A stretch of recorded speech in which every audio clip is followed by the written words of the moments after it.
Bonjour à toutes et tous, bienvenue à l'Espace pour demain, ici au SPACE pour cette troisième et dernière journée. Aujourd'hui, nous allons plonger dans un sujet qui suscite beaucoup de curiosité et aussi quelques questions, c'est l'intelligence artificielle. Mais attention, pas n'importe laquelle, ici on va parler d'IA agricole, une intelligence au service de l'éleveur, du producteur et de l'agronome. IA comme intelligence agricole pour mieux observer, anticiper, gagner du temps, améliorer le bien-être animal, mais aussi celui de l'éleveur. Cette séquence est organisée par le SPACE et la Chambre d'agriculture de Bretagne avec le soutien d'IDEL, de l'IFIP, d'Itavi et de nombreux autres partenaires. À mes côtés, on va retrouver Philippe Briand. Bonjour Philippe. Oui, bonjour Olivier. Et vous êtes là avec nous pour décrypter et enrichir cette séquence. Vous êtes conseiller à la Chambre d'agriculture, plus spécialisé en bovin. Voilà, en bovin et en ruminant plus largement. Voilà, exactement. Regardez bien autour de vous. Vous allez le voir, il est parmi nous. Vous allez bientôt croiser un compagnon inattendu. C'est un chien, voilà, mais pas tout à fait comme les autres. Il s'appelle Edogi. C'est un peu la vedette de ce SPACE 2025. Il a reçu un Innov'Space 3 étoiles, un robot développé par Maïsadour et Evotech. On aura l'occasion d'en reparler dans quelques instants avec l'une des représentants de Maïsadour. Vous le verrez à l'œuvre un peu plus tard dans cette présentation. Mais avant d'entrer dans les applications très concrètes dans vos élevages, prenons une minute pour mieux comprendre comment l'IA est née et comment elle est arrivée dans nos métiers. Voici un rapide retour sur son histoire en 60 secondes chrono.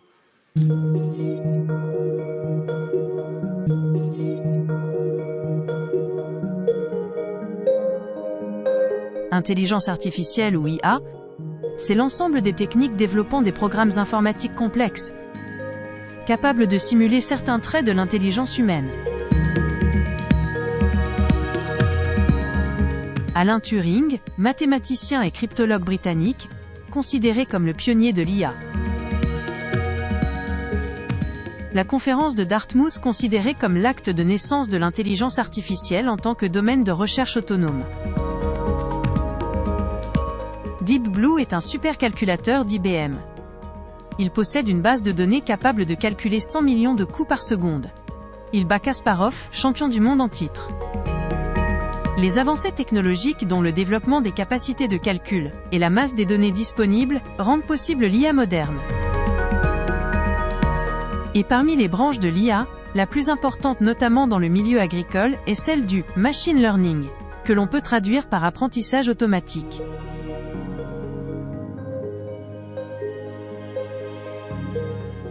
Vous utilisez peut-être déjà l'IA sans le savoir. C'est un outil d'aide à la décision ou à la visualisation. Et c'est important de rappeler que c'est bien l'exploitant qui prend la décision finale. L'IA peut aussi signifier intelligence agricole. Voilà pour le décor et maintenant voyons ensemble ce que l'IA apporte déjà aujourd'hui aux exploitations agricoles. Première application, l'IA devient un vrai copilote de l'éleveur, l'IA au service de l'éleveur. Et oui, maintenant, dans les exploitations agricoles, et déjà d'ailleurs depuis plusieurs années, les éleveurs sont équipés de nombreux capteurs, que ce soit au niveau de leurs animaux, l'avènement, on va dire, des smartphones, des outils communicants, de l'informatique, permet aujourd'hui d'avoir une communication en temps réel. Les objets connectés, comme ici un herbomètre connecté, permet de mesurer le rendement des prairies. Donc on a tous ces objets connectés qui sont capables de nous envoyer une foule d'informations. Et l'éleveur, l'agriculteur, ma foi, il a plusieurs casquettes, plusieurs métiers. Et l'apport de l'intelligence artificielle permet en fait d'aider l'éleveur et de travailler 24 heures sur 24 pour utiliser toutes ces données issues des capteurs et en faire des recommandations, optimiser la conduite d'élevage, optimiser la conduite des cultures et donc apporter un gain économique, un gain de temps et surtout apporter des solutions nouvelles aux problèmes et aux problématiques des éleveurs. Voilà, et la deuxième étape, ce sont les yeux et les oreilles de l'IA. Grâce aux caméras et aux capteurs, on peut suivre maintenant le comportement des animaux en continu. C'est l'observation du comportement animal. Alors c'est vrai que une des applications, je dirais, vraiment phares de l'intelligence artificielle, c'est sa capacité à analyser les images, les vidéos, et identifier les animaux déjà, et identifier leur comportement, les qualifier, voir la répartition des animaux dans les bâtiments, voir si les animaux sont couchés, s'ils mangent, s'ils se déplacent. Donc tous ces comportements permettent d'identifier le bien-être des animaux, de savoir si la santé est bonne, si l'ambiance dans les bâtiments est correcte, si le confort de couchage est intéressant. Et c'est vrai que le fait d'utiliser des images, on n'a pas besoin d'équipements envahissants. Une simple caméra suffit. Alors en plus, beaucoup d'animaux sont équipés de capteurs de mouvement, par exemple, des colliers autour des vaches. Donc voilà, autant d'équipements qui contribuent à ça. Alors là, sur les images, on voit aussi tout simplement le comptage des moutons grâce à l'intelligence artificielle et aux vidéos. Donc une tâche fastidieuse qui peut être facilitée par l'IA. Voilà, maintenant on va pouvoir dormir tranquille, sans compter les moutons, grâce à l'IA. Autre apport précieux, l'IA capte des signaux faibles, souvent invisibles à l'œil nu ou imperceptibles à l'oreille. C'est la détection précoce des maladies. Et c'est vrai qu'en fait, aujourd'hui, on a beaucoup d'équipements, notamment les robots de traite chez les vaches laitières, qui sont équipés de capteurs. On est capable de qualifier un peu la qualité du lait, de comptabiliser les quantités d'aliments ingérés, de prendre les températures. On peut analyser les sons aussi. On peut qualifier les sons, dire voilà, est-ce qu'il y a une anomalie, un grognement, un gémissement suspect. Tous ces indicateurs permettent, je dirais, de prédire, d'anticiper les problèmes, les maladies, et donc, encore une fois, d'aider l'éleveur dans son métier. Passons maintenant à l'alimentation. L'IA adapte les rations au kilo près. C'est l'optimisation de l'alimentation. Ouais, alors l'alimentation, c'est vraiment le cœur du sujet chez les éleveurs, parce que, en fin de compte, c'est vraiment l'alimentation, c'est ce qui permet les économies, c'est ce qui permet la performance, c'est ce qui permet le bien-être des animaux, c'est ce qui permet aussi la santé des animaux. Donc c'est vraiment un point clé. Et donc les outils qui permettent le suivi des animaux et qui permettent, je dirais, de voir leur croissance grâce à l'IA permettent aussi d'adapter au plus près des besoins la ration alimentaire, permet de vraiment faire des économies, y compris au niveau environnement, puisqu'on a moins de gaspillage. Là, on voit sur les images donc une case qui pèse les cochons grâce à la vidéo et puis qui ensuite permet d'aiguiller le cochon qui à droite, qui à gauche, suivant la ration voulue. Dans les exploitations laitières, ici, on voit une décileuse automotrice. On a aussi tout un tas d'informations sur les quantités qui peuvent être. On a des décileuses qui peuvent être connectées et toutes ces quantités peuvent être aussi contribuer à faire des rations équilibrées. Le suivi du pâturage aussi peut être aidé par des objets connectés. Ici, on a un herbomètre connecté et via aussi des images satellites, on peut calculer le rendement des prairies. Voilà, et donc cela nous amène aussi à parler de la gestion automatisée de l'ambiance. Dans les bâtiments aussi, l'IA s'installe, elle anticipe la météo, ajuste la ventilation, on régule le chauffage. Voilà, la gestion automatisée de l'ambiance. Alors c'est une des forces de l'IA, l'intelligence artificielle, c'est l'apprentissage. Donc effectivement, on a encore une fois beaucoup de capteurs, beaucoup de paramètres d'ambiance qui permettent de gérer le débit des ventilateurs. Et donc on peut intégrer l'humidité, la température classiquement, le dioxyde de carbone. Et aussi on peut maintenant anticiper, reprendre les données météo, anticiper sur des coups de chaleur et adapter la ventilation avec ces données. Alors après l'ambiance des bâtiments, on va s'intéresser maintenant à chaque animal pris individuellement. C'est l'observation et la reconnaissance individuelle des animaux. Et là, voilà, on est vraiment, on arrive à être déjà de reconnaître les animaux parce que finalement, on a beaucoup d'algorithmes qui ont été étudiés par l'IA qui permettent ici, par exemple, aux images, permettent de vérifier la robustesse des truies, des verras, de les sélectionner. On voit leurs aplombs, on voit leurs foulées, on voit la courbure du dos. Donc ça permet de sélectionner les animaux les plus robustes et d'avoir des lignées plus robustes d'animaux.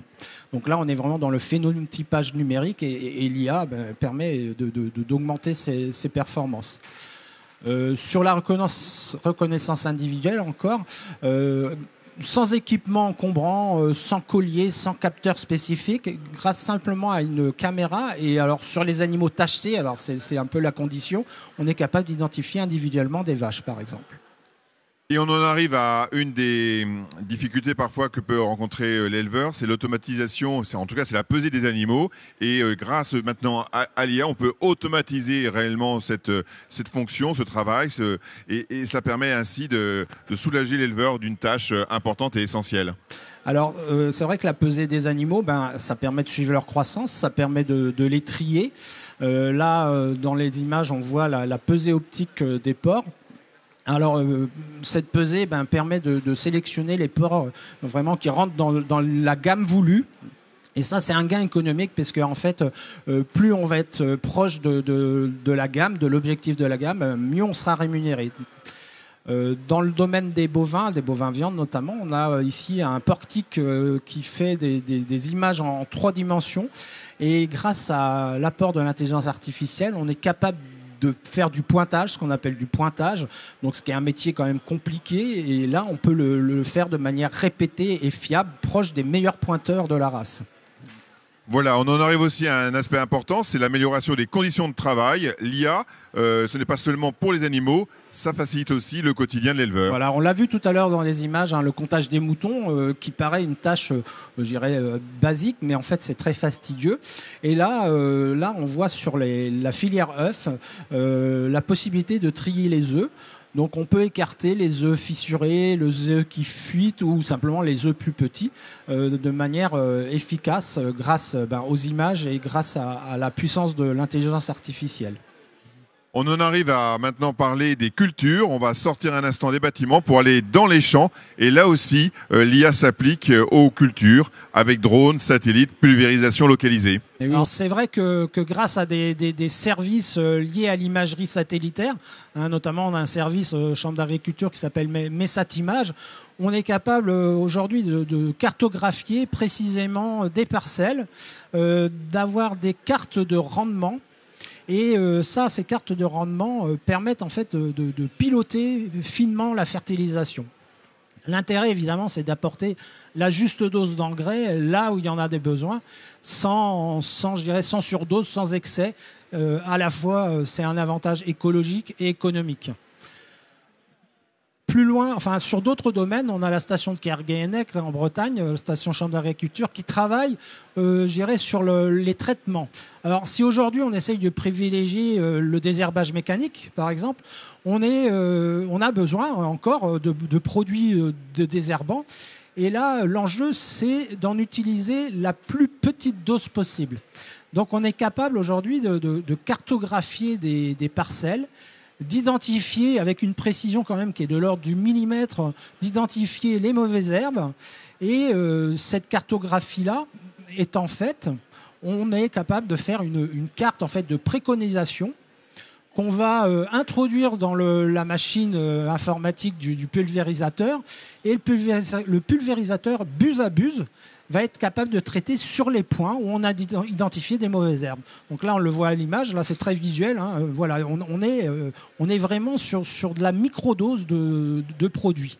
Donc on a ici un enjeu de toute façon à la fois économique, mais aussi de santé publique. Donc c'est vraiment une solution très, très utile.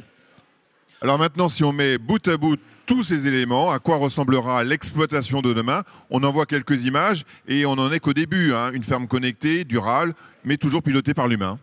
Oui, donc en fait, finalement, toutes ces solutions-là sont au service de l'éleveur. C'est bien l'éleveur qui est aux manettes, c'est bien le conseiller qui est aux manettes. Mais toutes ces problématiques sont recueillies, sont discutées. Et l'IA est là finalement pour apporter sa pierre à l'édifice et augmenter la performance, rendre le travail plus attractif, rendre la ferme de demain plus attractive. Elle est là au service des éleveurs. aux images, là on voit de la télémédecine aussi. On peut avoir, grâce aux outils informatiques, grâce à la téléconsultation, une aide extérieure. Par exemple, un vétérinaire débutant peut être assisté d'un vétérinaire expert.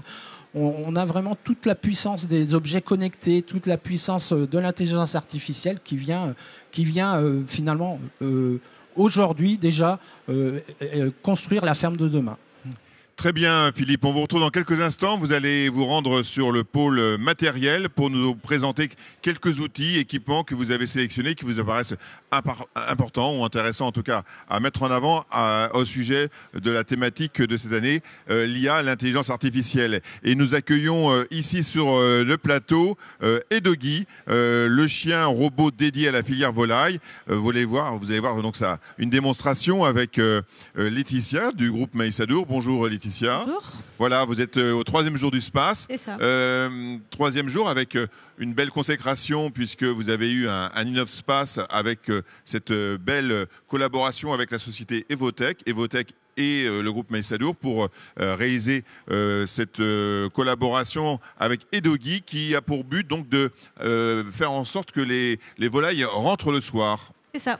Donc Edogi, c'est une histoire landaise, puisque Evotech est une société landaise que j'ai rencontrée et à qui j'ai demandé si le robot qu'il présentait pour faire du déminage pendant les JO à Paris pourrait être utilisé pour rentrer les poulets le soir. Et Anthony, cofondateur de l'entreprise, a répondu présent. Donc voilà. Ça, c'est la petite histoire qui permet de lancer la mécanique de la collaboration. Oui. Depuis combien de temps maintenant vous travaillez sur le sujet, sur ce chien qui s'entraîne à ramasser les poules? Donc après une idée, il faut monter un projet. Donc on a monté le projet sur la fin de l'année 2024 et puis après financement et on a débuté le développement à la fin du printemps cette année et l'intelligence artificielle est en train d'être finalisé. Donc le robot sait se déplacer sur un parcours d'élevage, se déplacer autour des cabanes, identifier qu'il y a des arbres pour le bien-être animal et voilà. Et on passe là sur la partie contact avec le poulet. Donc comment est-ce qu'on aborde un poulet quand on est un robot chien qui fonctionne à l'intelligence artificielle pour faire en sorte qu'il rentre dans les cabanes. Et comment vous travaillez avec l'intelligence artificielle? Ça veut dire que vous faites rentrer des données à partir de ce que le chien réalise, vous analysez son comportement et à partir de là, il s'améliore, c'est ça à chaque fois? Sur la partie mobilité, c'est grâce à un lidar qui va repérer les obstacles et qui va apprendre à les contourner, qui va repérer aussi si l'obstacle l'intelligence artificielle va enregistrer si c'est un obstacle permanent ou si il s'enlève. Donc, par exemple, si on se met devant le chien une première fois, si le robot repasse une deuxième fois mais qu'il ne voit plus d'obstacle, il se dit c'était temporaire. Sur la partie contact avec le poulet, donc ce sera de la reconnaissance avec une caméra. Donc on est en train de voir quelle sera la technologie la plus pertinente pour bien reconnaître les poulets. Et après sur la partie comportementale, ça reste assez technique pour moi, mais c'est vraiment qu'est-ce que je fais quand je suis en face d'un poulet. Est-ce que je pars à droite, à gauche? Est-ce que je le contourne pour avoir la meilleure efficacité? Donc là, je pense qu'il y aura un peu d'apprentissage.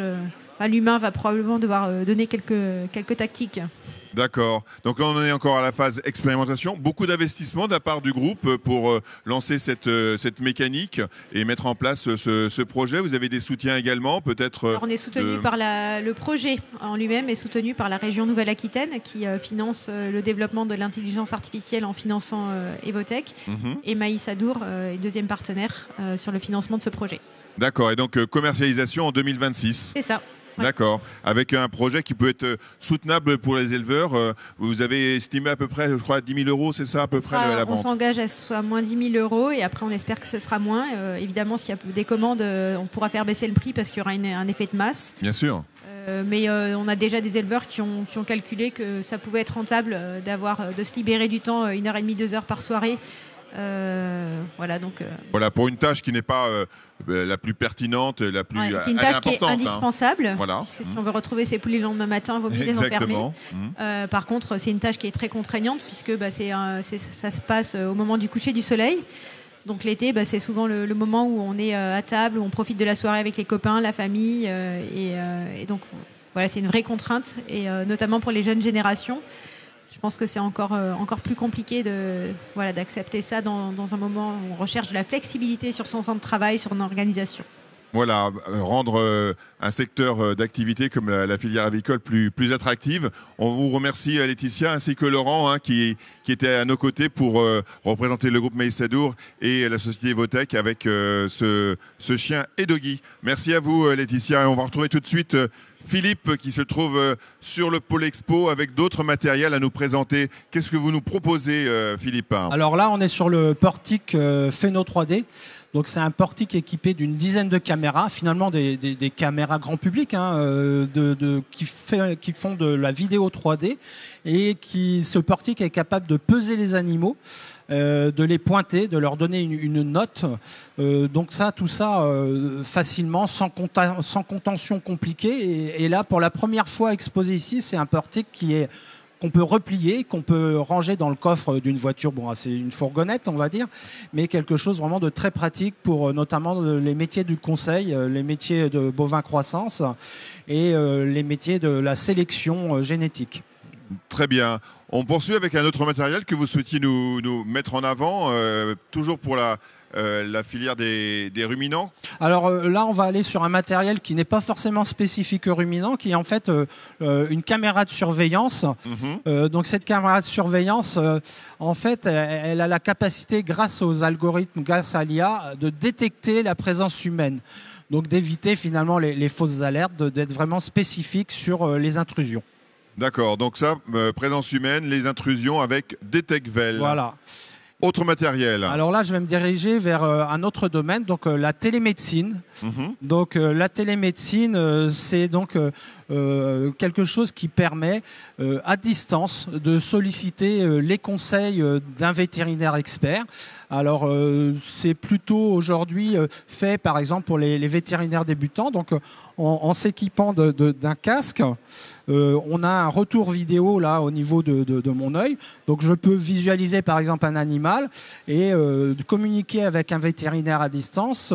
On a aussi des objets connectés qui vont transmettre de l'information, des stéthoscopes, des échographies, des prises de température, et toutes ces informations et le dialogue avec le vétérinaire va permettre de faire finalement de poser ou en tout cas de confirmer un diagnostic à distance. Voilà, vous avez à la fois la caméra sur le casque et en même temps vous avez un petit écran qui vaut de retour, qui permet notamment au vétérinaire qui est ailleurs de pouvoir vous indiquer précisément où il souhaite... Par exemple, je peux aller voir un animal, là, voilà, je regarde la vache, voilà, est-ce qu'elle va bien, est-ce que son œil est beau, et donc le vétérinaire a ces images en retour à plusieurs centaines de kilomètres de distance, pourquoi pas. D'accord, très bien, très clair. Merci Philippe. Autre matériel peut-être que vous souhaitiez nous présenter ?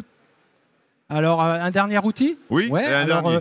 Là, en fait, c'est une multitude d'outils, on va dire, qui sont regroupés sur la plateforme Mosae. Donc, on a des capteurs, principalement des capteurs de mouvement, mais aussi des capteurs de vélage. On peut aussi associer des capteurs d'ambiance, des caméras. En fait, Mosae permet finalement de mettre tout un ensemble de capteurs, c'est tout un écosystème relié aussi à des logiciels d'identification. Donc là, on est vraiment sur un univers complet de capteurs et de données. Merci Philippe. On l'a vu, l'IA n'est pas une idée lointaine, c'est déjà une réalité dans nos élevages et dans nos cultures. Une intelligence qui n'a rien de virtuel, mais qui est bien agricole. Elle observe, anticipe, accompagne, tout en laissant la décision finale à l'éleveur. Une intelligence qui est là avec nos partenaires scientifiques et techniques, IFIP, IDEL, ITAVI, ainsi qu'au SPACE et à la Chambre d'agriculture de Bretagne. Merci à vous tous. Un grand merci également aux exposants qui rendent ces innovations concrètes sur l'espace pour demain, comme Acerva, Coperle, DetecVel, Fancom, Yoti, Maïsadour ou Télélevage. Merci à tous, merci à toutes. Et on se retrouve un peu plus tard pour de nouvelles animations sur l'espace pour demain. À plus tard.